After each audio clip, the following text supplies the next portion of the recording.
So today we are making a financier, but we're kind of taking it to the next level. We're going to be adding some citrus fruit in here, being some orange, and also dip these in a delicious vegan milk chocolate glaze.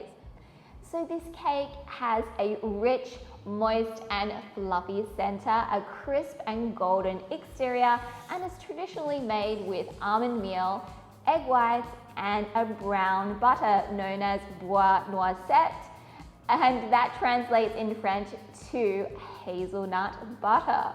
So the name actually comes from its shape, and this particular cake from France became very popular in the financial district, and the shape of the financier looks like little bars of gold. Now this particular pastry is thought to have originated in the town of Lorraine. Now that name might sound a little bit familiar. Have you ever heard of a quiche Lorraine?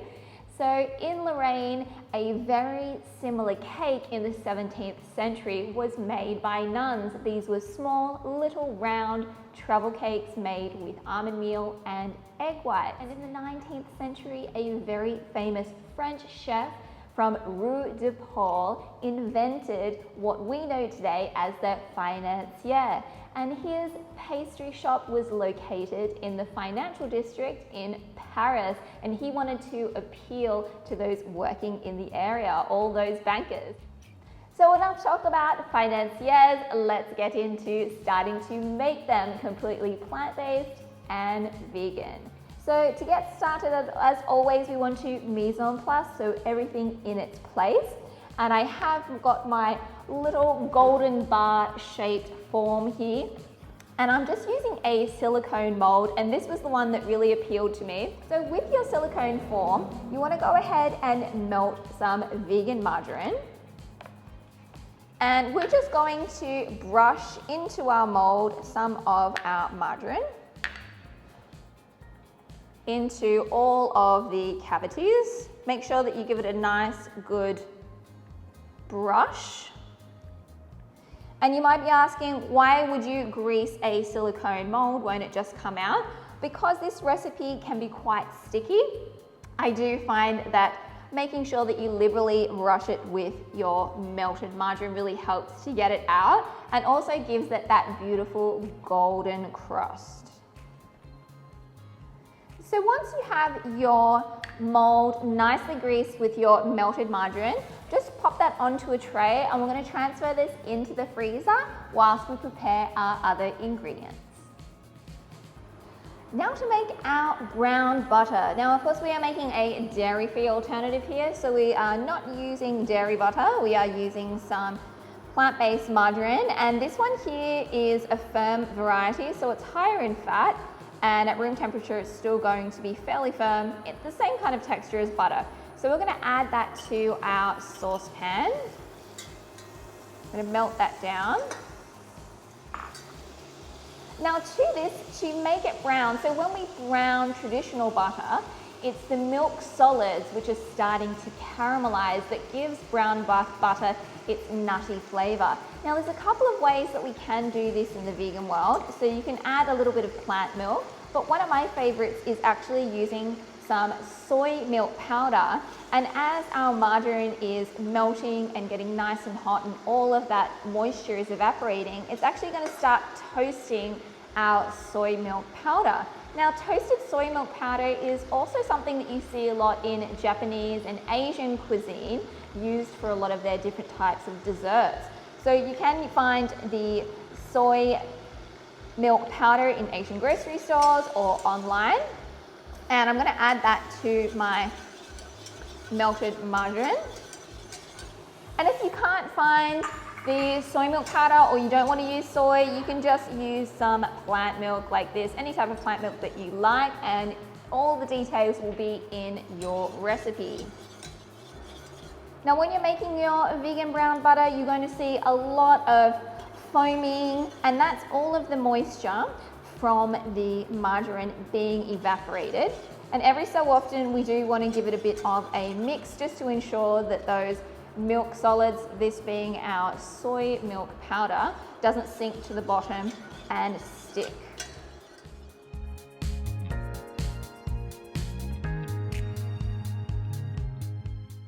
you'll start to see your margarine changing into a golden color, and those bubbles or that foaming will start to subside. Okay, so once we get that beautiful golden color, we're going to remove this from the heat. And I like to strain this into a bowl and just set that aside to cool. So now that we have our brown butter done, we can just set that aside to cool down. And whilst that's cooling, we can start preparing the remaining ingredients. So because today we are going to be making a financier that has some orange and chocolate flavors, we are going to combine our confectioner's sugar with the zest of one orange.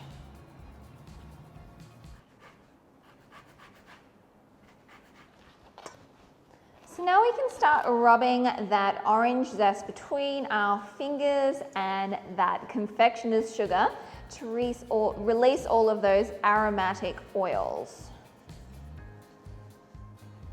So we can add our remaining dry ingredients, those being our almond meal. And today we are actually making this a gluten-free financier. So we're using some gluten-free flours. So we have some rice flour and some potato starch. And potato starch is one of my favorite gluten-free flours to use because it will also help to maintain a lot of moisture in our cake.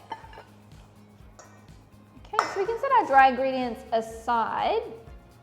Now with our brown butter, now that it's cooled down a little bit, we can add some vegan butter aroma. Now this is optional, but I do find it really does enhance and give it a nice buttery flavor. So the last thing that there is to do is to start preparing our vegan egg white replacement. Now today we are using an ingredient called potato protein plus, and this is a combination of potato protein 200 and a mycelium, or the root of a mushroom, that reduces any kind of bad flavors in potato protein that sometimes it is known for. So it keeps a very neutral palate, so we can really highlight the delicious flavors like the orange and the almond and the chocolate and our brown butter in this recipe. So all you need to do is we have our potato protein plus here and a little bit of xanthan gum. Now we use xanthan gum to stabilize foams, and also xanthan gum is fantastic for gluten-free applications because it helps to replace the gluten or the binding abilities that you find from gluten. So we're just going to mix those two ingredients together just to help disperse those powders. And I've already measured out my water here, and this is just some room temperature tap water or drinking water. Add your powder. And we're also going to add a small amount of vanilla bean, or you can use vanilla paste. And using your immersion blender, we're going to blend this until it's nicely combined. So just blend everything together. Now, one of the interesting things with this recipe is there's no leavening agents, meaning there is no chemical leavening agents in the forms of things like baking powder or bicarb soda. And we are solely relying on our egg white replacement to give the leavening functions in this recipe. So as we just blended this, we're creating millions of tiny little air bubbles. So when our cake goes into the oven and it heats up, those tiny little air bubbles are going to expand, giving us this beautiful, delicate crumb structure and that typical texture of this particular kind of cake. So now we can pour all of our vegan egg white into our dry ingredients.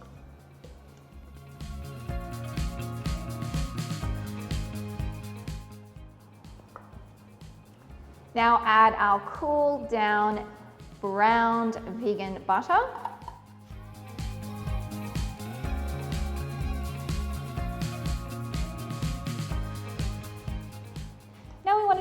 our batter into a piping bag.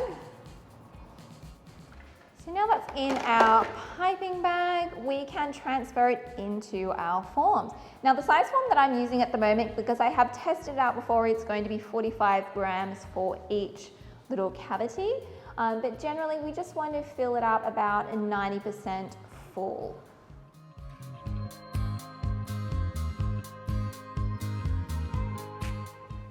So once you've got those nice and full, we're going to top those with some slivered almonds. Okay, so now these can go into the freezer for 20 minutes, and whilst they're getting really nice and cold and having some time to hydrate and develop lots of flavour, we are going to preheat our oven. So into the freezer and preheating our oven now. So now we're going to be making our chocolate glaze. Now you can do this with a plant-based milk chocolate or dark chocolate, that's completely up to you. In my saucepan here I have some boiling water and we're going to be creating a bain-marie. So I've just brought that up to a boil, switch the heat off, and then we're going to take our chocolate in our heat-safe bowl over the top and just allow that to slowly melt. In my little jug here, we have some neutral oil, so that can be some sunflower oil or grapeseed oil or something that doesn't have a really strong flavour. And we're going to be blending our melted chocolate with that in a little bit. So now that our chocolate is nice and melted, we can remove that from our bain-marie and transfer in with our vegetable oil. And without adding too many air bubbles, we're going to blend everything together. So just pop that underneath the surface and give it a good blend. We can set our glaze aside until we are ready to use. So we've just taken our financiers out of the freezer. They've just had some time to rest. Now these are going to go directly into our hot oven, and then we're going to reduce the temperature down and bake these for about 20 to 25 minutes or until they're nice and golden.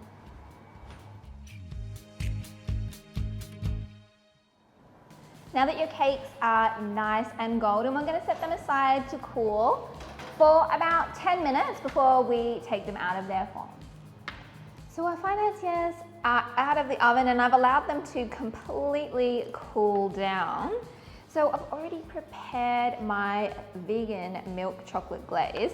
Now it has been cooling down for quite some time now, so I'm just going to give it a quick re-blend just to make sure that we have a nice emulsion.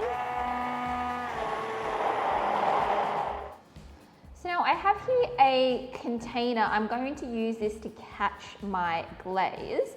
So I'm just going to place this over here and we're just going to do a few of these at a time.